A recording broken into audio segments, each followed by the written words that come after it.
أرحم الراحمين، سورة الأنبياء.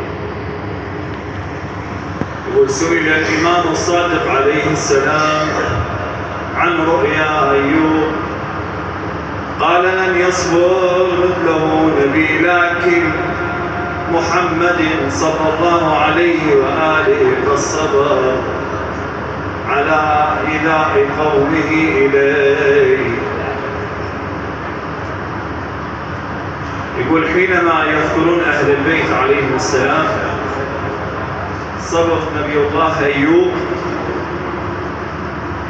كان دائما يصبرون أيوب بصبر النبي وأعظم من صبر أيوب. أيوب قد ابتلى وابتلاؤه من الله،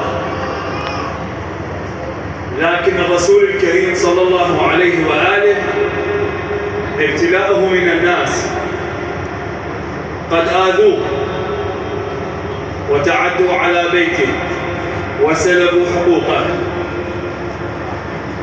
لكن لا يجازيهم إلا بالرحمة والدعاء إليهم، ويدعو جهارا نهارا: اللهم ارحم أمتي ومن دخل برحمتي.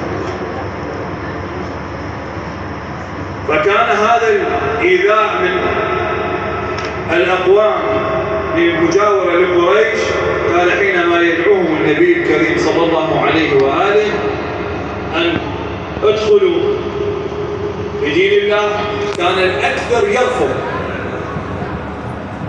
هسه اعتناقهم للنصرانية والصابئية واليهودية وباقي